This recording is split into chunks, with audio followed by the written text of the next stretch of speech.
ಎಲ್ಲರಿಗೂ ನಮಸ್ಕಾರ. ಕೇಳಿಸುತ್ತಲ್ಲ? ನಾನು ಧ್ವನಿ ಕೇಳಿಸುತ್ತಲ್ಲ? ಎಲ್ಲರಿಗೂ ಕೇಳಿಸುತ್ತ?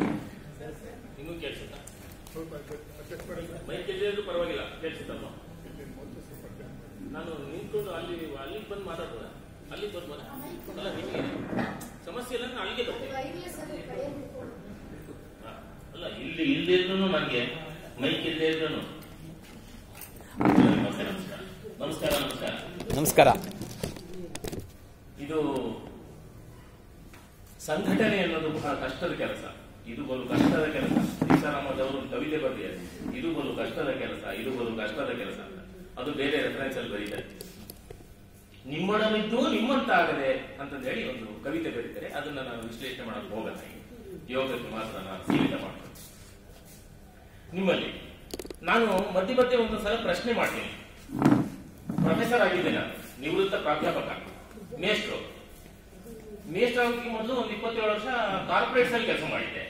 ಜನರಲ್ ಮ್ಯಾನೇಜರ್ ಆಗಿ ರಿಟೈರ್ ಆದೆ. ನಾನು ಬಿಟ್ಟು ರಿಟೈರ್ ಆದೆ ಅಂದ್ರೆ ಆ ಸಾರ್ವಜನಿಕ ಇದೇನು ಪ್ರೈವೇಟ್ ಕಂಪನಿಗಳಲ್ಲಿ ಬಿಟ್ಟು ಕಾರ್ಪೊರೇಟ್ಸ್ ಬಿಟ್ಟು ನಾನು ಅಕಾಡೆಮಿಕ್ಸ್ ಬಂದು PhD ಮಾಡಿ ಮೈಸೂರು ಯೂನಿವರ್ಸಿಟಿಯಲ್ಲಿ PhD ಮಾಡಿ ಮ್ಯಾನೇಜ್ಮೆಂಟ್ ಅಲ್ಲಿ MBA ಡಿಪಾರ್ಟ್ಮೆಂಟ್ ಅಲ್ಲಿ ನಾನು ನಿವೃತ್ತ ಆದೆ. ನನ್ನಲ್ಲಿ ಒಂದು ದುರಭ್ಯಾಸ ಏನಪ್ಪಾ ಅಂದ್ರೆ ಪ್ರಶ್ನೆ ಕೇಳಿ. ನಮ್ಮ ಸ್ಟೂಡೆಂಟ್ಸ್ ಅಲ್ಲಿ ಒಂದು ಒಳ್ಳೆ ಅಭ್ಯಾಸ ಏನಪ್ಪಾ ಅಂದ್ರೆ ಪ್ರಶ್ನೆಗೆ ಉತ್ತರ ಹೇಳದೇ ಇರೋದು. ಏನು ಮಾಡಕ್ ಆಗಲ್ಲ. ನಿಮ್ಗೆ ಒಂದು ಪ್ರಶ್ನೆ ಮಾಡ್ತೀನಿ ನಾನು. Hope all of you are listening to me. I respect the audience. ಸಭೆಗೆ ನಮಸ್ಕಾರ. ನಮ್ಮಲ್ಲಿ ಸಂಪ್ರದಾಯ ಇದೆ ನೋಡಿ. ಯೋಗ ಅನ್ನೋದು ಅನುಚಾನವಾಗಿ ಸಾಂಪ್ರದಾಯಿಕವಾಗಿ ಸಾವಿರಾರು ವರ್ಷದಿಂದ ನಮಗೆ ಗೊತ್ತಿಲ್ಲದೆ ನಾವು ಯೋಗಾಭ್ಯಾಸ ಮಾಡ್ತಿದ್ವಿ. ನಮ್ಮ ಪೂರ್ವಜರು ಸಾಕಷ್ಟು ವಿಚಾರಗಳನ್ನ ಅವರಿಗೆ ಗೊತ್ತಿದ್ದೋ ಗೊತ್ತಿಲ್ಲದೇನೋ ಆ ಯೋಗದ ಅಭ್ಯಾಸಗಳನ್ನ ಆ ಸಂಪ್ರದಾಯಗಳಲ್ಲಿ ಬಳಸ್ಕೊಂಡಿರ್ತಾರೆ. ನಿಮ್ಗೊಂದು ಉದಾಹರಣೆ ಹೇಳ್ತೀನಿ. ಬಲಗೈ ಏನಾದ್ರು ಕೊಡ್ಬೇಕಾದ್ರೆ ಬಲಗೈ ಕೊಡಪ್ಪ ಹಾಗೆ, ಪ್ರಸಾದ ಇಸ್ಕೊಂಡು ಬಲಗೈ ಇಸ್ಕೊಳಪ್ಪ ಹಾಗೆ. ಇನ್ನೂ ಒಂದು, ಆ ಸೊಸೆಯನ್ನ ಮನೆ ತುಂಬಿಸ್ಕೊಳ್ಬೇಕಾದ್ರೆ ಆ ಸೇರು ಇಟ್ಬಿಟ್ಟು ಕಾಲಲ್ಲಿ ಜಾಡಿಸಲ್ಲ, ಆಮೇಲೆ ಬೇರೆ ಏನೇನೋ ಜಾಡಿಸೋಕೆ ಶುರು ಮಾಡ್ಬಿಡ್ತಾರೆ. ಆದ್ರೆ ಅಲ್ಲ, ಆ ತರದ್ದು ಪರ್ಸೆಂಟೇಜ್ ಜಾಸ್ತಿ ಆಗ್ತಾ ಇದೆ ಇವಾಗ. ಕೆಲವರಂತೂ ಮದುವೆ ಮಾಡ್ಕೊಳ್ಳೋದು ಡೈವರ್ಸ್ ಮಾಡ್ಕೊಳ್ಳೋದಕ್ಕೋಸ್ಕರನೇ ಮದುವೆ ಮಾಡ್ಕೊಳ್ತಾರೆ. ನಾನು ಯಾವ್ದೋ ಕೇಳಿದ ಒಂದು ಆರ್ಟಿಕಲ್ ಓದ್ತಾ ಇದ್ದೆ. ಒಂದು ಊರಲ್ಲಿ ಜಾಸ್ತಿ ಡೈವರ್ಸಿಸ್ ಹುಡುಗಿರಂತೆ. ಅವರು ಸ್ಕೆಚ್ ಮಾಡೋದು, ಮದುವೆ ಮಾಡ್ಕೊಳ್ಳೋದು, ಒಂದೇನೋ ಮದುವೆ ಮಾಡ್ಕೊಳ್ಳೋದು, ಆಸ್ತಿಗೋಸ್ಕರ ಮದುವೆ ಮಾಡ್ಕೊಳ್ಳೋದು. ಅದಕ್ಕೋಸ್ಕರ ಇವೆಲ್ಲ ನಡೀತಾ ಇದೆ. ಅಕಸ್ಮಾತ್ ಏನು ಮಾಡಕ. ಆದ್ರೆ ನನ್ನ ಪ್ರಶ್ನೆ ಅದಲ್ಲ. ಅವಳು ಬಲಗಾಲಲ್ಲಿ ಯಾಕೆ ಹೊಡಿಬೇಕು? ನಾವು ಬಲಗಾಲಲ್ಲಿ ಮುಂದಿಟ್ಕೊಂಡು ಮುಂದಕ್ಕೆ ಯಾಕೆ ಹೋಗ್ಬೇಕು? ಯಾರಾದ್ರೂ ಉತ್ತರ ಕೊಡೋದು ಸಾಧ್ಯನಾ? I just ask your question. ಒಳ್ಳೆದಾಗಿ, ವೆರಿ ಗುಡ್. ಶುಭಕ್ಕೆ, ಓಕೆ, ವೆರಿ ನೈಸ್. ಇನ್ಯಾವುದನ್ನ ಬೇರೆ ಆನ್ಸರ್ ಇದೆಯಾ?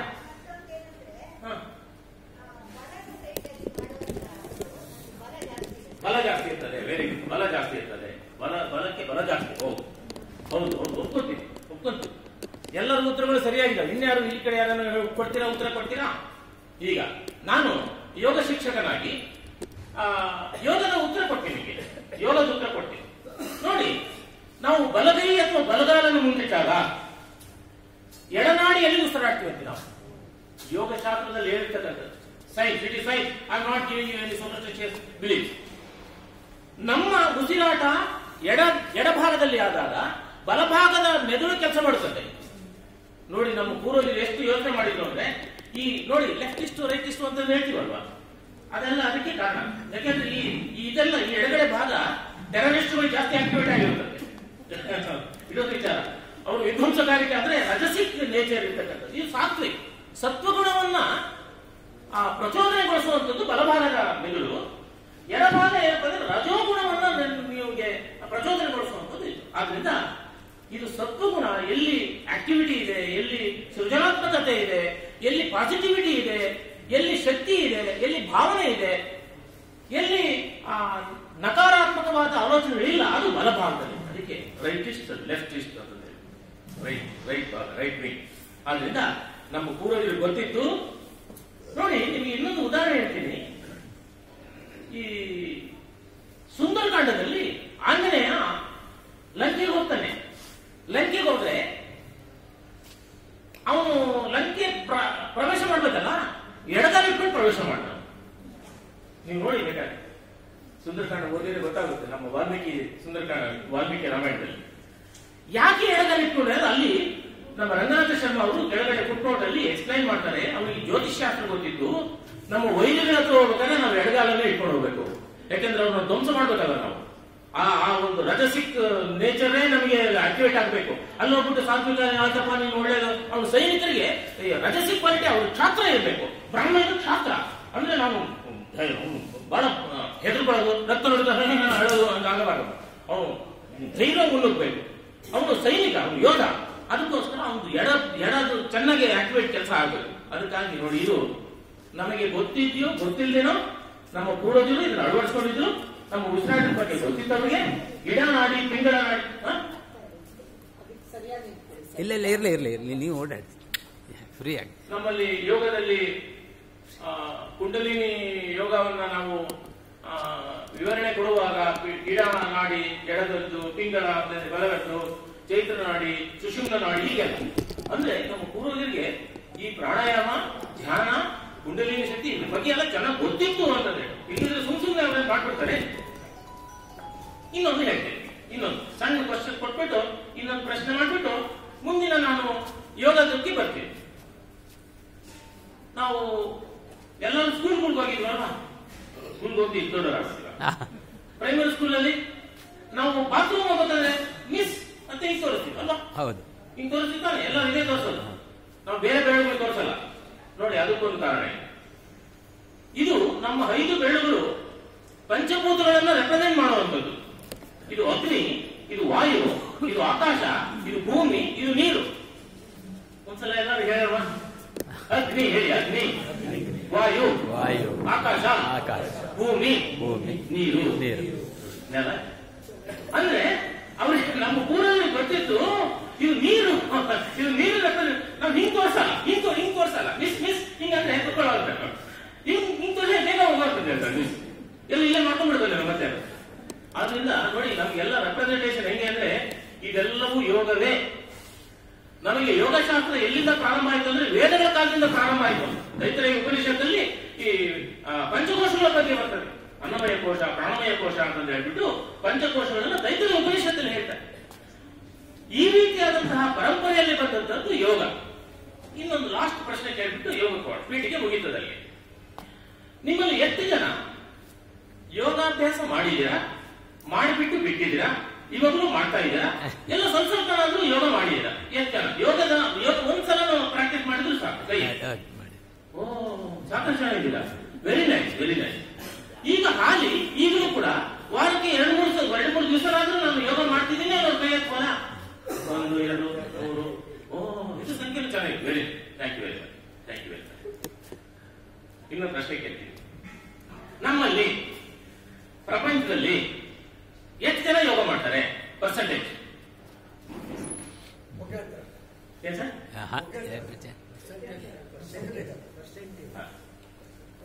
ಇದಕ್ಕೆ 5% ಇಲ್ಲ, ಇನ್ನು ಜಾಸ್ತಿ ಇದೆ. ಅದಕ್ಕೆ ಹೇಳಿ. Yes, very nice, very good. You big hand ನೋಡಿ, ಕೈ ಹೊಡಿ ನೋಡಿ.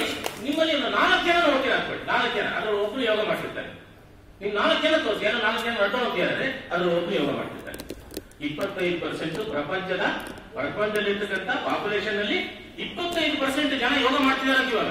ಅದಕ್ಕೆ 172 ದೇಶಗಳಲ್ಲಿ ಮೋದಿ ತಗೊಂಡ್ಬಿಟ್ಟು ಎಲ್ಲರೂ ಯೋಗ ಮಾಡಪ್ಪ. ಇದು ಎಂತ ಒಂದು 2015 ಇಸ್ವಿಯೊಳಗೆ ನಮ್ಗೆ ಬಂದಿದ್ದು ಯೋಗ ಇಂಟರ್ನ್ಯಾಷನಲ್ ಯೋಗ ಡೇ ಅಂತ ಹೇಳಿ ಎಲ್ಲರೂ ಯೋಗ ಮಾಡ್ತಾರೆ. ಇವತ್ತಿನ ದಿವಸ ಹೇಗಾಗಿದೆ ಅಂದ್ರೆ ಯೋಗ ಬೇರೆ ಬೇರೆ ರೀತಿಯಾದಂತ ಯೋಗ. ಅಮೆರಿಕದಲ್ಲಿ ಹಾಟ್ ಯೋಗ ಅಂತ ಮಾಡ್ತಾರೆ. ಹಾಟ್ ಯೋಗ ಏನಪ್ಪ, ಅಲ್ಲಿ ಚಳಿ ಪ್ರದೇಶ, ಅಲ್ಲಿ 60 ಡಿಗ್ರಿ ಟೆಂಪರೇಚರ್ ಮಾಡಿಬಿಟ್ಟು ಅದರೊಳಗೆ ಯೋಗ ಮಾಡೋದು ಬೆವರು ಬರ್ಬೇಕು ಅವರಿಗೆ. ಅದೆಲ್ಲ ಮಾಡಬಾರ್ದು. ಯಾಕೆಂದ್ರೆ ಒಂದು ಹಾರ್ಟ್ ಅಟ್ಯಾಕ್ ಅಲ್ಲಿ ಸುತ್ತಬಿಡ್ತಾರೆ. ಆಗಿರ್ತಕ್ಕಂಥ ಕೇಸ್ ಅವನು ಆ ಟೆಂಪರೇಚರ್ ಅಲ್ಲಿ ಯೋಗ ಮಾಡ್ತಾ ಹಾರ್ಟ್ ಅಟ್ಯಾಕ್ ಅಲ್ಲಿ ಸುತ್ತೋಗ್ಬಿಡ್ತಾನೆ. ಅವ್ರದೆಲ್ಲ ಕೇಸ್ ಆಗ್ಬಿಟ್ಟಿದೆ. ಇದೆಲ್ಲ ನಮ್ಮಲ್ಲಿ ಯೋಗದಲ್ಲಿ ಇಲ್ಲ. ಯೋಗ ಶಾಸ್ತ್ರ ಅನ್ನೋದು ಶಾಸ್ತ್ರ ಸರಿಯಾದ ರೀತಿಯಲ್ಲಿ ಅಥವಾ ಯೋಗಾನುಶಾಸನ ಅಂತ ಹೇಳಿ ಮೊದಲನೇ ಒಂದು ಸೂತ್ರ, ಪತಂಜಲಿ ಸೂತ್ರ ಯೋಗಾನುಶಾಸನ. ಅದು ಅನುಶಾಸನ. ಹೇಳಿದ ಹಾಗೆ, ಗುರುಗಳು ಹೇಳಿದ ಹಾಗೆ ಮಾಡಬೇಕಾಗಿರೋದು ಕರ್ತವ್ಯ. ಅದು ರೀತಿ, ಅದು ಹಾಗೆ ಮಾಡಬೇಕಾಗಿರ್ತಕ್ಕ. ಇಲ್ಲಿಗೆ ಈ ಪೀಠಿಗೆ ಜೊತೆಗೆ ಎಲ್ಲರೂ ಒಂದ್ಸಲ ಬೆನ್ನು ನೇರ ಮಾಡ್ಕೊಂಡು ಕೂತ್ಕೊಳ್ಳಿ. ಎಲ್ಲ ಯೋಗಿಗಳಲ್ಲ ನೀವೆಲ್ಲ, ನೇರ ಮಾಡ್ಕೊಂಡು ಕೂತ್ಕೊಳ್ಳಿ. ಇಫ್ ಯು ಡೋಂಟ್ ನೀಡ್ ಎಲ್ಲಿ ಸಪೋರ್ಟ್ ಬೇಕಾದ್ರೆ ಹಿಂದಿನ ಸಪೋರ್ಟ್ ಇಲ್ಲದೆ ಕೂತ್ಕೊಳ್ಳಿ, ಹಿಂದಿನ ಸಪೋರ್ಟ್ ಇಲ್ಲದೆ ಬೆನ್ನು ನೇರ ಮಾಡಿ ಕೂತ್ಕೊಳ್ಳಿ. ಎರಡು ಕೈಯನ್ನ ತೊಡೆ ಮೇಲೆ ಇಟ್ಕೊಳ್ಳಿ, ಎರಡು ಕಡೆ ಕಣ್ಣು ಮುಚ್ಚಿ, ಎಲ್ಲರೂ ಕಣ್ಣು ಮುಚ್ಚಿ, ಒಂದು ನಿಮಿಷ ಕಣ್ಣು ಮುಚ್ಚಿ, ಎಲ್ಲರೂ close your ice, close your ice. ನನ್ನ ಮಾತು ಮಾತ್ರ ಕೇಳಿಸ್ಕೊಂಡು ಕಣ್ಣು ಮುಚ್ಚಬೇಕು, ಕಣ್ಣು ಮುಚ್ಚಿ ನನ್ನ ಮಾತು ಮಾತ್ರ ಕೇಳಿಸ್ಕೊಳ್ಳಿ, ಬೇರೆ ಏನು ಶಬ್ದಗಳು ಬರಬಾರ್ದು. ಕಣ್ಣು ಮುಚ್ಚಿ, close your eyes please, all of you please close your eyes. ಕಣ್ಣು ಮುಚ್ಚಿ ಎಲ್ಲರೂ. ಸದಾ ಹಸುಳೆಯ ಭಾವಕ್ಕೆ ಧಾವಿಸಿದ್ದು ನಿಮ್ಮಲ್ಲಿ. ನಾನು 60 ವರ್ಷ 70 ವರ್ಷ ಆದ್ರೂ ಕೂಡ ನನ್ನಲ್ಲಿ ಆ ಶಿಶುವಿನ ಭಾವನೆ ಬರಬೇಕು. ಕಣ್ಮುಚ್ಚಿ ಉಸಿರಾಟವನ್ನು ಗುರುತಿಟ್ಕೊಳ್ಳಿ ಒಂದ್ಸಲ. Just observe breathing. ಉಸಿರಾಟ, ಬರೀ ಉಸಿರು, ಉಸಿರಾಟ, ದೀರ್ಘವಾದ ಶ್ವಾಸ ಒಳಗೆ, ದೀರ್ಘವಾದ ಶ್ವಾಸ. ಅಥವಾ ಶ್ವಾಸ ಪ್ರಶ್ವಾಸಯೋ ಗತಿ ವಿಚ್ಛೇದ ಪ್ರಾಣಾಯಾಮ ಅಂತ ಹೇಳಿ ಪತಂಜಲಿ ಮಹರ್ಷಿಗಳು ಹೇಳುವಂತ ಮಾತು ನಾನು ಹೇಳಿದ್ದಲ್ಲ, ಪತಂಜಲಿ ಮಹರ್ಷಿಗಳು ಹೇಳುವಂತ. ಹಾಗೆ ಉಸಿರಾಟವನ್ನು ಮಾತ್ರ ಗುರುತು ಮಾಡ್ಕೊಳ್ಳಿ. ಬೆನ್ನು ನೇರವಾಗಿದೆ, ಉಸಿರಾಟ ನಿಧಾನವಾಗಿ, ದೀರ್ಘವಾದ ಶ್ವಾಸ ಒಳಗೆ, ದೀರ್ಘವಾದ ಶ್ವಾಸ ಹೊರಗೆ ಮಾಡ್ತಾ ಹೋಗಿ. Don't stop, keep breathing, don't think of anything else. ಮನಸ್ಸನ್ನ ಈಗ ಪ್ರಶ್ನೆ ಮಾಡ್ಕೊಳ್ಳಿ. ಮನಸ್ಸೇ, ನನ್ನ ಮನಸ್ಸೇ ಏನಾಗಿದೆ ನಿನಗೆ? ಇಲ್ಲೇ ಇದೆಯಾ ನಿನ್ನ ಮನಸ್ಸೇ? ಇಲ್ಲೇ ಇರಬೇಕು. ಆ ಮನಸ್ಸನ್ನ ಮನಃ ಪ್ರಶಮನೋಪಾಯ ಯೋಗ. ಮನಸ್ಸನ್ನು ನಾವು ಯಾವಾಗ ನಿಗ್ರಹಿಸ್ತೀವಿ ಆಗ ಯೋಗದ ಒಂದು ಪ್ರತಿಫಲ ನಮಗೆ ಚೆನ್ನಾಗಿ ಸಿಗ್ತದೆ. ಇಲ್ಲದಿದ್ರೆ ಯೋಗ ಏನು ಉಪಯೋಗ ಆಗುವುದಿಲ್ಲ. ಮನಸ್ಸೇ ಬಹಳ ಮುಖ್ಯ. ಮನಯೇವ ಮನುಷ್ಯಾಣ ಕಾರಣ ಬಂಧ ಮೋಕ್ಷಯೋ. ಮನಸ್ಸಿನ ಅಂತರಾಳದಲ್ಲಿ ಪ್ರಶಾಂತತೆಯು ನಿಮಗೆ, ನೀವು ಫೀಲ್ ಮಾಡ್ತಾ ಇದ್ದೀರಾ. You are feeling the serenity, the peace, the pleasantness, the bliss. ಆ ಒಂದು ಅನುಭವವನ್ನು ಮಾಡ್ಕೊಳ್ಳಿ. ಉಸಿರಾಟ, ಮನಸ್ಸು, ಭಾವನೆ ಅಲ್ಲೇ ಇದೆ, ಅಲ್ಲೇ ಇದೆ. ಸ್ವಲ್ಪ ಹಾಗೆ ಹಗುರತೆಯ ಅನುಭವ ಆಗ್ತಾ ಇದೆ ನಿಮಗೆ. You are feeling the lightness your body, mind and intellect. Feel there, be there, ಅಲ್ಲೇ ಇರಿ. ಕಣ್ಣು ಬಿಡಬೇಡಿ, ಬೇರೆ ಏನು ಆಲೋಚನೆ ಮಾಡಬೇಡಿ. There are two things in our life. One is noise, ಅನ್ನೋದು ವಾಯ್ಸ್. ನಾಯ್ಸ್ ಅನ್ನೋದು ಹೊರ ಪ್ರಪಂಚದಿಂದ ಕೇಳುವಂತದ್ದು ಶಬ್ದ. ಒಳಗಡೆ ಇರ್ತಕ್ಕಂಥದ್ದು ವಾಯ್ಸು, ಅದು ಧ್ವನಿ ಅಂತ ಹೇಳ್ತೀವಿ. ಧ್ವನಿ, ಧ್ವನ್ವ ಲೋಕ ಅಂತಂದ್ರೆ ಒಂದು ನಮ್ಮ ಮೀಮಾಂಸೆಯಲ್ಲಿ ಅಲಂಕಾರ ಶಾಸ್ತ್ರದಲ್ಲಿ ಧ್ವನಿ ಬಗ್ಗೆನೇ ಒಂದು ದೊಡ್ಡ ಒಂದು ಪರಂಪರೆಯೇ ಬಂದಿದೆ. ಅದರಿಂದ ಆ ಧ್ವನಿಯನ್ನ, ಒಳಗಿನ ಧ್ವನಿಯನ್ನ ನೀವು ಕೇಳಿಸ್ಕೊಳ್ಬೇಕು. ಅನಾಹತ ಧ್ವನಿ, ಅನಾಹತ ಧ್ವನಿ ಇದೆ. ಈಗ ನಿಧಾನ ಎರಡು ಕೈಗಳನ್ನು ಉಜ್ಜಿ, ಎರಡು ಕೈಗಳನ್ನು ಉಜ್ಜಿ ಕಣ್ಣು ಮೇಲೆ ಇಟ್ಕೊಳ್ಳಿ. ಕರೆಕ್ಟ್ ಇದ್ರೆ ಕನಕದ ಒಳಗಿಂದ ಇಟ್ಕೊಳ್ಳಿ. ನಿಧಾನ ಕೆಳಗೆ ಕಣ್ಬಿಡಿ. ನನ್ನನ್ನು ನೋಡಿ. ಹೇಗಿತ್ತು ಅನುಭವ? ಹೇಗಿತ್ತು? ಯಾವಾಗ ನಾವು ಯಾವುದೋ ಒಂದು ವಿಚಾರಕ್ಕೆ ಅಂಟುಕೊಳ್ತೀವಿ ಅವಾಗ ನೋವುಗಳು, ತೊಂದರೆಗಳು, ತಾಪತ್ರೆಗಳು ಜಾಸ್ತಿ ಆಗ್ತವೆ. ಯಾವಾಗ ನಾವು ಬಿಡಿಸ್ಕೊಳ್ತೀವಿ ಆವಾಗ ನಾವು ಹಗುರಾಗ್ಬಿಡ್ತೀವಿ. ನೋಡಿ, ಒಂದು ಕ್ಷಣ, ಮೇ ಬಿ ಒಂದು 5 minutes ನೀವೆಲ್ಲನೂ ಮರ್ಸ್ಬಿಟ್ಟಿದ್ರಿ ಅಲ್ವ? ಅದೇ ಯೋಗ. ನಮ್ಮಲ್ಲಿ ನಾನು ಆಲೋಚನೆ ಮಾಡ್ಕೊಂಡಿರ್ತಕ್ಕಂಥದ್ದು, ಯಾವುದಕ್ಕೆ ನಮ್ಮಲ್ಲಿ ಅಪಸವ್ಯಗಳು ಇದ್ದಾವೆ, ಯಾವುದನ್ನ ಯೋಗ ಅಂತ ಹೇಳಿ ಭ್ರಮಿಸ್ಕೊಂಡಿದ್ದಾರೆ, ಅದನ್ನ ನಾವು ಒಂದಿಷ್ಟು ಯೋಚನೆ ಮಾಡ್ಬಿಟ್ಟು ಆಮೇಲೆ ಯೋಗ ಅಂದ್ರೆ ಏನು ಅಂತ ಬರ್ತೀವಿ. ನಮ್ಮಲ್ಲಿ ಅಪನಂಬಿಕೆಗಳು ಏನು ಅಂದ್ರೆ, ಯೋಗ ಅನ್ನೋದು ಒಂದು ರಿಲಿಜಿಯಸ್ ಪ್ರಾಕ್ಟೀಸ್, ಧಾರ್ಮಿಕ ಆಚರಣೆ ಅಂತ ಅನ್ಕೊಂತೀರ ಕೆಲವರೆಲ್ಲ, ಸುಮಾರು ಜನ. ಹೌದಪ್ಪ, ನಾವ್ಯಾಕೆ ಮಾಡ್ಬೇಕು? ಹಿಂದೂಗಳು ಮಾಡ್ಬೇಕು, ಇದನ್ನ ಸನಾತನಗಳು ಮಾಡ್ಬೇಕು, ನಾವ್ಯಾಕೆ ಮಾಡ್ಬೇಕು? ಅದೆಲ್ಲ ಸೂರ್ಯ ನಮಸ್ಕಾರ ಅಂತೆ, ಓಂ ಮಿತ್ರಾಯ ನಮಃ, ಓಂ ಸೂರ್ಯಾಯ ಎಲ್ಲ ಹೇಳ್ತಾರೆ. ಓಂ ಹ್ರಾಂ ಮಿತ್ರಾಯ ನಮಃ, ಓಂ ಹ್ರೀಂ ರವಯ, ಈ ತರ ಮಂತ್ರಗಳೆಲ್ಲ ಸೇರಿಸ್ಬಿಟ್ಟಿದ್ದಾರೆ. ನಾವೆಲ್ಲ ಮಾಡಬಾರ್ದು. ಅದೆಲ್ಲ ನಾಟ್ ಕರೆಕ್ಟ್. ಈಗ ಉದ್ಭಾಸನ ಮಾಡ್ತಾನೆ, ಅಧೋಮುಖ ಶ್ವಾನಾಸನ ಮಾಡ್ತಾನೆ, ಪಾದಹಸ್ತಾಸನ ಮಾಡ್ತಾನೆ. ಅದು ದೇಹಕ್ಕೆ ಇರ್ತಕ್ಕಂಥದ್ದು ಫಿಸಿಕಲ್ ಎಕ್ಸರ್ಸೈಸ್. ಫಿಸಿಕಲ್ ಎಕ್ಸರ್ಸೈಸ್ ಯಾವ ಜಾತಿ ಆದ್ರೇನು, ಯಾವ ಧರ್ಮ ಆದ್ರೇನು, ದೇಹ ಒಂದೇ ತಾನೆ, ಸೂರ್ಯ ಒಬ್ಬನೇ ತಾನೆ ಎಲ್ಲರಿಗೂ. ಸೂರ್ಯನ ಯಾಕೆ ನಾವು ಪ್ರಾರ್ಥನೆ ಮಾಡ್ತೀವಿ ಅಂದ್ರೆ, ಸೂರ್ಯ ಇದ್ರೆ ನಮಗೆ ಜೀವನನೇ ಇಲ್ಲ.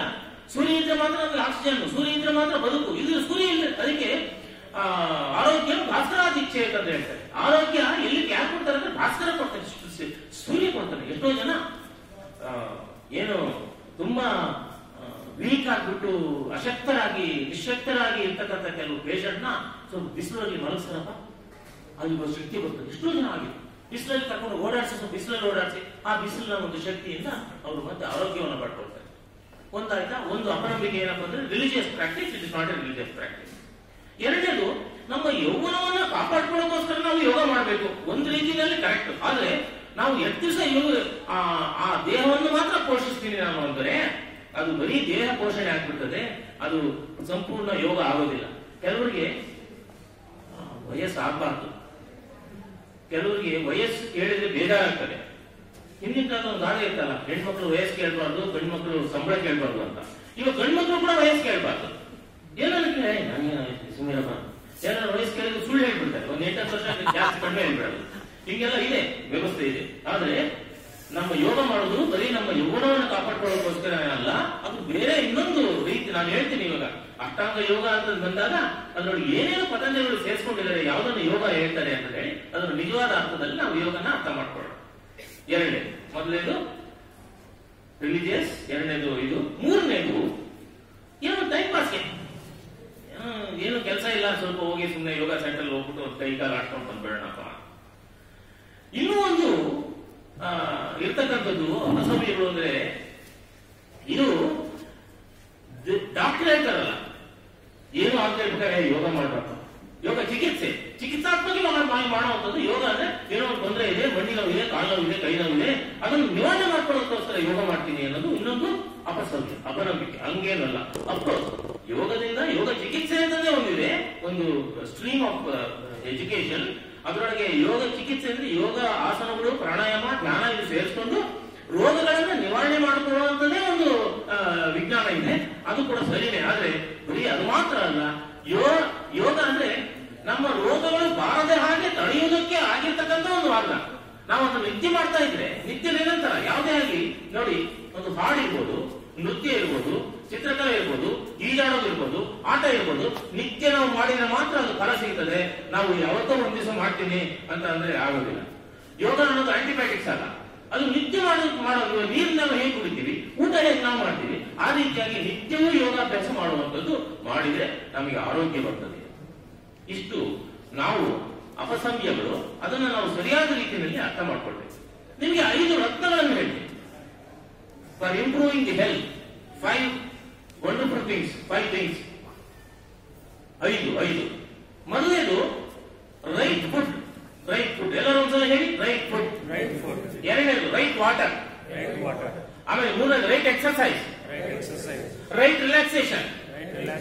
ಮೂರನೇದು. ಐದನೇದೇನು? ನಿದ್ರೆ, ರಿಲ್ಯಾಕ್ಸೇಷನ್ ಆಯ್ತಲ್ಲ. ರೈಟ್ ಥಾಟ್ಸ್, ಆಲೋಚನೆ, ಸರಿಯಾದ ಆಲೋಚನೆ ಬರುತ್ತೆ. ನೋಡಿ, ಊಟ ಕರೆಕ್ಟ್ ಆಗಿ ಮಾಡ್ಬೇಕು. ನಾವು ಎಷ್ಟು ಊಟ ಬೇಕೋ ಅಷ್ಟು ಮಾತ್ರ ಮಾಡ್ಬೇಕು. ಬೆಳಿಗ್ಗೆ ಚೆನ್ನಾಗಿ ಊಟ ಮಾಡ್ಬೋದು, ಮಧ್ಯಾಹ್ನ ಸ್ವಲ್ಪ ಕಡಿಮೆ, ರಾತ್ರಿ ಹೊತ್ತು ಜಾಸ್ತಿ ಕಡಿಮೆ, ಫುಲ್ ಕಡಿಮೆ ಮಾಡ್ಬೇಕು ಅಂತ ಹೇಳೋದು ಶಾಸ್ತ್ರ ಇರೋದು. ನೀವು ಮಲ್ಕೊಳ್ಳೋ ಸತಿ ನಿಮ್ಮಲ್ಲಿ ಆಗೋಗಿರ್ಬೇಕು, ಮಲ್ಕೊಳ್ಳೋ 2 ಗಂಟೆ ಮೊದಲನೇ ಊಟ ಮಾಡಿರ್ಬೇಕು ಅಂತಂದು ಹೇಳಿ. ನಾನು ಒಂದ್ಸಲ ಹೀಗೆ ಯೋಗ ಉಪನ್ಯಾಸ ಮಾಡ್ಬೇಕಾದ್ರೆ ಊಟದ ಬಗ್ಗೆ ಹೇಳ್ತಾ ಇದ್ದೆ. ನೋಡಪ್ಪ, ಬೆಳಿಗ್ಗೆ ಚೆನ್ನಾಗಿ ಊಟ ಮಾಡಿ, ಅನ್ನ ಸಾರು ಅದೆಲ್ಲ ತಿನ್ಬೇಕಾದ್ರೆ, ಮಧ್ಯಾಹ್ನ ಸ್ವಲ್ಪ ಕಡಿಮೆ ಮಾಡಿ, ರಾತ್ರಿ ಊಟಕ್ಕೆ 2 ಚಪಾತಿ ಸಾಕು ಅಂತ. ಸರಿ, ಅವ್ರಿಗೆ ಅನುಮಾನ ಆಯ್ತು. ಬರೀ ಯಾರು ಸರ್ ಚಪಾತಿ ಅಂದ್ರಲ್ಲ, ರಾತ್ರಿ 2 ಚಪಾತಿ, ಅದು ಊಟಕ್ಕೆ ಬಂದ್ರೆ ಊಟ ಆದ್ಮೇಲೆ ಅಂತಂದ್ರೆ ಈ ರೀತಿಯಾದ ಅನುಮಾನಗಳು ಬಂದ್ಬಿಡ್ತಾವ. So right food, water. ನೋಡಿ, 3 to 4 liters of water we have to drink every day.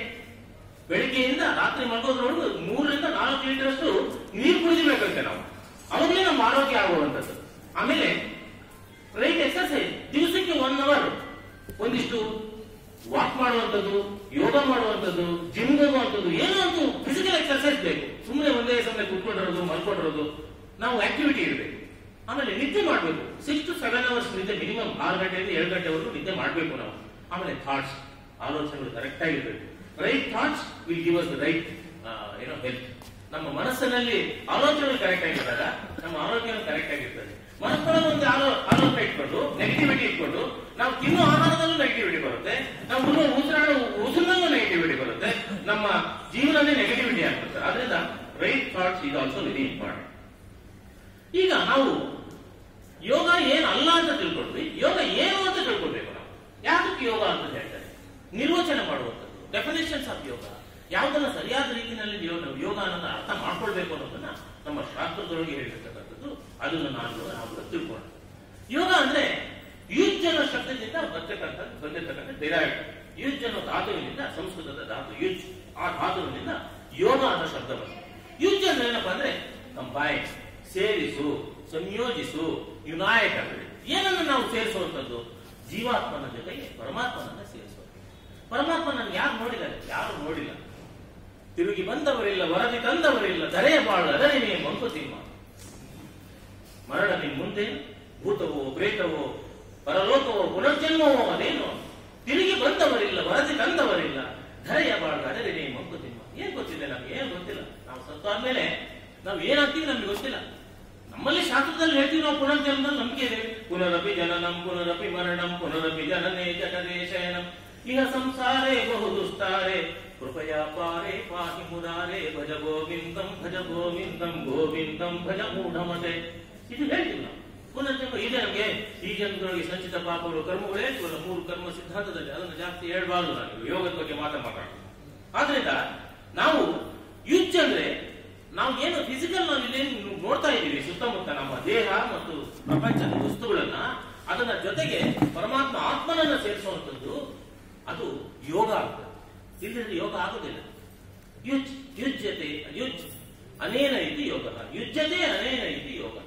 ಯುಜ್ ಸೇರಿಸುವಂಥದ್ದು. ಎರಡನೇದು ಸಮತ್ವಂ ಯೋಗೋಚ್ಯತೆ, ಸಮ ಮಾಡುವಂಥದ್ದು. ಅಸಮದಲ್ಲಿ ಸಮತೆಯನು, ವಿಷಮದಲ್ಲಿ ಮೈತ್ರಿಯನು, ಅಸಮಂಜಸದಿ ಸಮನ್ವಯ ಸೂತ್ರ ನಯವ, ವ್ಯಸನಮಯ ಸಂಸಾರದೊಳು ವಿನೋದವ ಕಾಣ್ವ, ರಸಿಕತೆಯ ಯೋಗವೆನು ಮಂಕುತಿಮ್ಮ. ರಸಿಕತೆಯ ಯೋಗವೆನು. ಅಸಮದಲ್ಲಿ ಸಮತೆಯನು, ಯಾವುದು ನಮಗೆ ಸಮವಾಗಿರೋದಿಲ್ಲ ಪ್ರಪಂಚದೊಳಗೆ.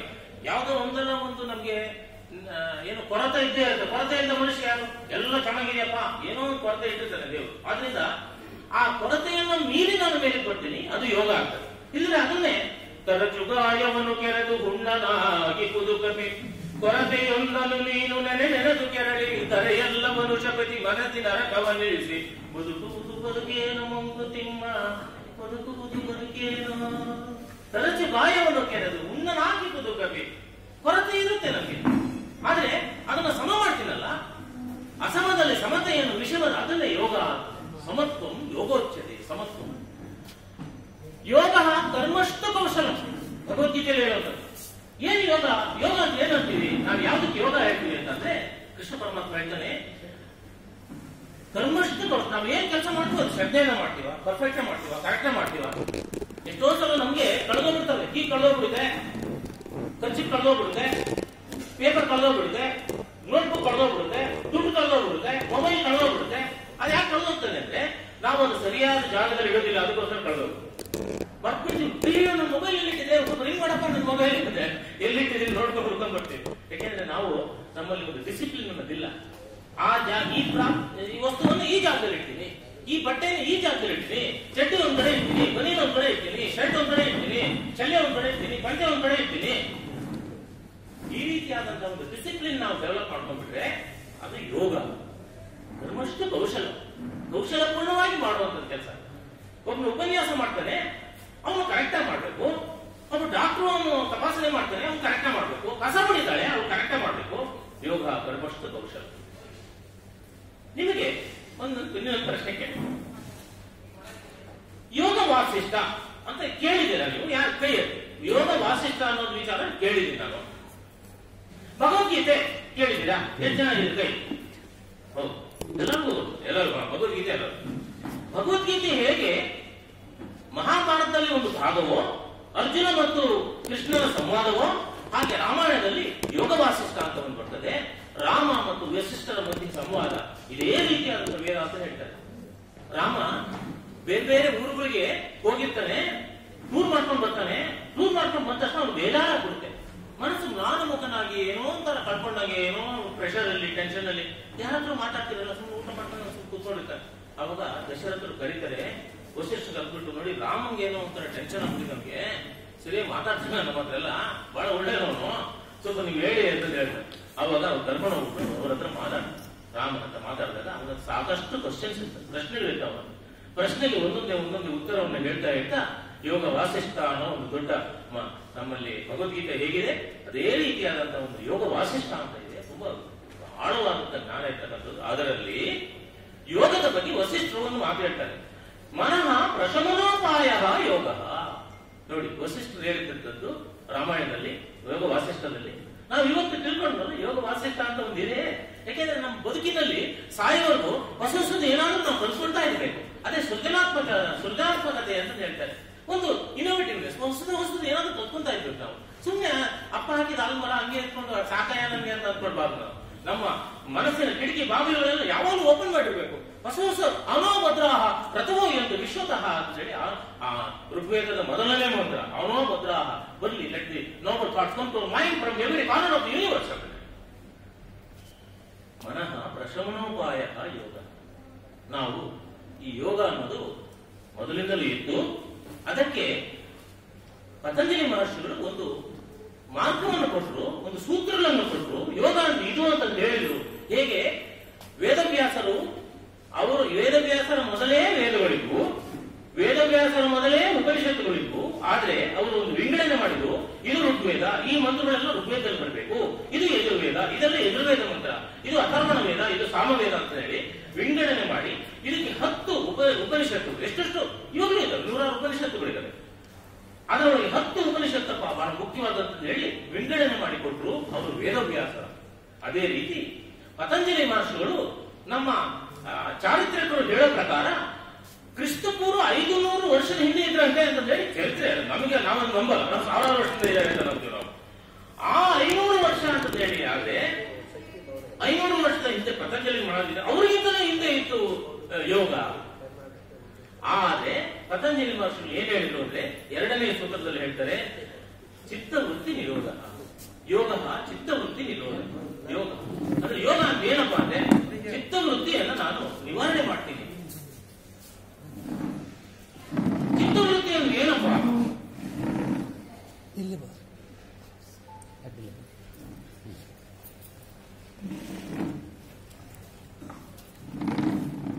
ಪತಂಜಲಿ ಮಹರ್ಷಿ ಹೇಳಿದ್ದು ನಮಗೆ 2ನೇ ಸೂತ್ರದಲ್ಲಿ. ಮೊದಲನೇ ಸೂತ್ರ ಮತ ಯೋಗಾನುಶಾಸನ ಮತ. ಇದು ಶಾಸನ ಅನುಶಾಸನ, ಇದು ನೀನು ಇದೇ ರೀತಿಯಾಗಿ ಅಭ್ಯಾಸ ಮಾಡ್ಬೇಕಪ್ಪ, ಆಗ ಮಾತ್ರ ಯೋಗದ ಒಂದು ನಮಗೆ ಸಿದ್ಧಿಸ್ತದೆ ಅಂತ ಹೇಳಿ 2ನೇ ಸೂತ್ರ ಹೇಳ್ತಾರೆ. ಮತ ಯೋಗ ಚಿತ್ತವೃತ್ತಿ ನಿರೋಧ. ಚಿತ್ತವೃತ್ತಿ ಇದನ್ನ ನೀನು ಮನಸ್ಸಿನ ಒಂದು ವೃತ್ತಿ ಅಂದ್ರೆ ಆ ಕೆಲಸ ಇದೆಯಲ್ಲ, ಮನಸ್ಸಿನ ಕೆಲಸ, ಅದರಿಂದ ನೀನು ಹೊರಗೆ ಬಂದ್ರೆ ನೀನು ಯೋಗಿ ಆಗ್ತೀಯಾ, ಇಲ್ಲಿ ಆಗೋದಿಲ್ಲ ಅಂದ್ರೆ. ಈ ರೀತಿಯಾಗಿ 2ನೇ ಸೂತ್ರದಲ್ಲಿ ಚಿತ್ತವೃತ್ತಿ ನಿರೋಧ ಅಂತ ಹೇಳಿದವರು 12 ಸೂತ್ರವರೆಗೂ ಚಿತ್ತವೃತ್ತಿ ಹೇಗೆ ನಿವಾರಣೆ ಮಾಡಬೇಕು ಅಂತ ಹೇಳ್ತಾ ಹೋಗ್ತಾರೆ. ಕೊನೆಯಲ್ಲಿ ಹೇಳ್ತಾರೆ ಅಭ್ಯಾಸ ವೈರಾಗ್ಯ ತನ್ ನಿರೋಧ ಯೋಗ. ಅಭ್ಯಾಸ ವೈರಾಗ್ಯ ತನ್ ನಿರೋಧ, ಇದು ಯೋಗ. ಅಂದ್ರೆ ಯೋಗ ಅಂದ್ರೆ ನಿತ್ಯಾಭ್ಯಾಸ, ಪ್ರತಿನಿತ್ಯವೂ ಮಾಡ್ಬೇಕಾಗಿತ್ತು. ನಾವು ಒಂದು ದಿವಸ ಮಾಡ್ಬಿಟ್ಟು ಬಿಟ್ಬಿಡ್ತೀನಿ ಅಂತಲ್ಲ. ವೈರಾಗ್ಯ, ನಿತ್ಯಾನಿತ್ಯ ವಸ್ತು ವಿವೇಕ ಅಂತ ಹೇಳಿ ಶಂಕರಾಚಾರ್ಯ ಹೇಳ್ತಾರೆ. ನಿತ್ಯಾನಿತ್ಯ ಈ ಸಾಧನ ಚತುಷ್ಟಯದಲ್ಲಿ ಹೇಳುವಂಥದ್ದು ನಿತ್ಯಾನಿತ್ಯ ವಸ್ತು ವಿವೇಕ. What is permanent, what is impermanent ಅಂತ ಹೇಳಿ ಈ ವಿಚಾರವನ್ನು ಪತಂಜಲಿಗಳು ಹೇಳ್ತಾರೆ. ಏನಪ್ಪಾ ಅಂದ್ರೆ ಅಭ್ಯಾಸ ವೈರಾಗ್ಯ ತನ್ ನಿರೋಧ. ಒಂದು ಅಭ್ಯಾಸ ಮಾಡು, ಒಂದು ಅಟ್ಯಾಚ್ ಆಗಬೇಡ. ಇನ್ನು 12ನೇ ಅಧ್ಯಾಯದಲ್ಲಿ ಭಗವದ್ಗೀತೆಯಲ್ಲಿ ಶ್ರೀಕೃಷ್ಣ ಮಾಡ್ತಾರೆ, ಅದ ಚಿತ್ತಂ ಸಮಾಧಾತುಂ ನ ಶಕ್ನೋಸಿ ಮಯಿ ಸ್ಥಿರಂ ಅಭ್ಯಾಸ ಯೋಗೇನ ತತೋ ಮಾಮಿಚ್ಛಾಪ್ತುಂ ಧನಂಜಯ ಅಭ್ಯಾಸೇ ಪ್ರಸಮತ್ತೋಸಿ ಮತ್ಕರ್ಮ ಪರಮೋ ಭವ ಮದತ್ತಮಪಿ ಕರ್ಮಾಣಿ ಕುರ್ವನ್ ಸಿದ್ಧಿಮವಾಪ್ಸ್ಯಸಿ. ನೋಡಿ ಎಂತ ಸುಂದರವಾಗಿ ಹೇಳ್ತಾರೆ ಅಂದ್ರೆ, ಇದನ್ನ ನಾವು ಸೈಂಟಿಫಿಕ್ ಆಗಿ ಹೇಳ್ತಕ್ಕಂಥದ್ದು. ಭಗವದ್ಗೀತೆಯಲ್ಲಿ ಕೃಷ್ಣ ಪರಮಾತ್ಮ ಹೇಳ್ತಾನೆ, ಅದ ಚಿತ್ತಂ ಸಮಾಧಾತುಂ ನ ಶಕ್ನೋಸಿ ಮಯಿ ಸ್ಥಿರಂ ಅಭ್ಯಾಸ ಯೋಗ ಅಭ್ಯಾಸ ಮಾಡಪ್ಪ. ಅವನು ನಾನು ಅನುಮಾನ ಬರ್ತದೆ ಸ್ಟೂಡೆಂಟ್, ನಾನು ಮಾಡಕ್ಕಾಗಲ್ಲ ಅಂದ್ರೆ ಏನ್ ಮಾಡ್ಬೇಕು? ಅಭ್ಯಾಸ ರಸಮರ್ತೋಸಿ ಮತ್ತರ್ಮ ಪರಮೋಭವ ಮದತ್ತಮಪಿ ಕರ್ಮಾಣಿ ಕುರ್ವನ್ ಸಿದ್ಧಿಮವಾಪ್ಸ್ಯಸಿ. ಅದು ದೈವಿಕವಾದಂತಹ ಕೆಲಸವನ್ನು ಮಾಡಪ್ಪ, ಅದು ಮಾಡಕ್ಕಾಗಲಿಲ್ಲ.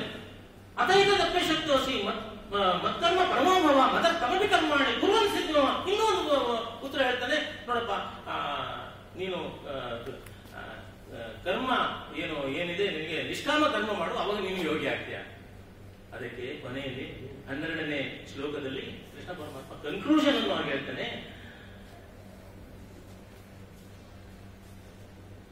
ಜ್ಞಾನಾಧ್ಯಾನಂ ವಿಶಿಷ್ಯತೆ ಧ್ಯಾನ ಕರ್ಮ ಫಲತ್ಯಾಗ ಶಾಂತಿ ತತಃಶಾಂತಿ ಅಂತ ಹೇಳ್ತಾರೆ. ಶಾಂತಿ ಎಲ್ಲಿ ನೆಲೆಸ್ತದೆ ಅಂದ್ರೆ ಜ್ಞಾನದಿಂದ ಧ್ಯಾನ ಮಾಡಿ, ಧ್ಯಾನದಿಂದ ಶಾಂತಿ ಬರ್ತದೆ. ಈ ರೀತಿಯಾಗಿ ಭಗವದ್ಗೀತೆಯಲ್ಲಿ ಹೇಳೋದು ಕೃಷ್ಣನೂ ಒಂದೇ ಮಾತು, ಪತಂಜಲಿ ಮಹರ್ಷಿಗಳು ಹೇಳೋದು ಒಂದೇ ಮಾತು. ಈಗ ಪತಂಜಲಿ ಮಾಸ್ಟರ್ ಏನ್ ಹೇಳಿದ್ರು ಅಂತ ಹೇಳ್ತಾರೆ. ಇಷ್ಟೊಂದು ನಿರ್ವಚನೆ ಮಾಡಿದ್ರು ನಾವು. ಯೋಗ ಅಂದ್ರೆ ಏನು ಅಂತಂದು ಯಾರ್ಯಾರು ಏನೇನು ಹೇಳಿದ್ರು ಅಂತ. ಪತಂಜಲಿ ಮಾಸ್ಟರ್ಗಳು ಯಾವುದೊಂದು ಯೋಗ ಅಂತ ಕರೆದ್ರು ಅಂದ್ರೆ ಅಷ್ಟಾಂಗ ಯೋಗ. ನಮ್ಮಲ್ಲಿ 4 ಯೋಗ ಇದೆ, 4 ಯೋಗ. ಒಂದ್ಸಲ ಅದನ್ನ ರಿಪೀಟ್ ಮಾಡಬೇಡ ನಾವು, ಒಂದ್ಸಲ ಹೇಳಿ, ಎಲ್ಲರೂ ಒಂದ್ಸಲ ಹೇಳಿ. ಕರ್ಮಯೋಗ, ಕರ್ಮಯೋಗ, ಭಕ್ತಿ ಯೋಗ, ಭಕ್ತಿ ಯೋಗ, ಜ್ಞಾನ ಯೋಗ, ಜ್ಞಾನ ಯೋಗ, ರಾಜಯೋಗ. ರಾಜಯೋಗ. ಈ 4 ಯೋಗಗಳನ್ನು ನಾವು ಸೂಕ್ಷ್ಮವಾಗಿ ತಿಳ್ಕೊಂಡ್ರೆ ಸಾಕು. ಕರ್ಮಯೋಗ ಅಂದ್ರೆ ನಮ್ಮ ದೇಹದ ಭಾಗಗಳಿಗೆ ಆತ್ಮನನ್ನ ಸೇರಿಸುವಂಥದ್ದು. ನಾವು ಕರ್ಮಗಳು ಏನ್ ಕೆಲಸ ಮಾಡ್ತೀವಿ, ದೇಹವನ್ನು ಉಪಯೋಗಿಸ್ಕೊಂಡು ಮಾಡುವಂಥದ್ದು ಕರ್ಮಗಳು. ಆ ಕರ್ಮಗಳಿಗೆ ದೈವತ್ವವನ್ನು ಸೇರಿಸಿದ ಕರ್ಮ ಯೋಗ ಆಗ್ತದೆ. ಇದು ಕರ್ಮ ಆಗುತ್ತಷ್ಟೇ. ಅಯ್ಯೋ ನಮ್ಮ ಕರ್ಮನಪ್ಪ ಯಾಕೆಲ್ಲ ಮಾಡ್ತಿದೀವಿ ನಾವು, ಅದು ಶಬ್ದ, ಅದು ಸುಮ್ಮನೆ ಲೋಕಾರೂಢಿಯಾಗಿ ಬಂತು. ಇನ್ನು ಭಕ್ತಿ ಯೋಗ ಅಂದ್ರೆ ಮನಸ್ಸಿಗೆ ಆತ್ಮನನ್ನ ಸೇರಿದಾಗ ಭಕ್ತಿ ಆಗ್ತದೆ. ಸುಮ್ಮನೆ ನಾವು ನಾಟಕ ಮಾಡೋದು, ಏನೋ ಊಟಾಟಿಕೆ ಮಾಡಿದ್ರೆ ಅದೇನು ಭಕ್ತಿ ಆಗೋದಿಲ್ಲ. ಭಕ್ತಿ ಅಂದ್ರೆ ಏನಪ್ಪ ಅಂದ್ರೆ ನಮ್ಮ ಮನಸ್ಸಿದೆ, ಮನಸ್ಸಿಗೆ ಆತ್ಮನನ್ನ ಸೇರಿಸಿದಾಗ ಅದು ಭಕ್ತಿ ಆಗ್ತದೆ. ಇನ್ನು ಜ್ಞಾನ ಯೋಗ ಯಾವ್ದಕ್ಕಾಗ್ತದೆ ಅಂದ್ರೆ ನಾಲೆಡ್ಜ್. ಆ ನಾಲೆಡ್ಜ್ ಅನ್ನೋದು ಏನಿದೆ ಅದಕ್ಕೆ ಆತ್ಮನನ್ನ ಸೇರಿಸಿದಾಗ ಜ್ಞಾನ ಯೋಗ ಆಗ್ತದೆ. ಇದು ಬರೀ ಜ್ಞಾನ.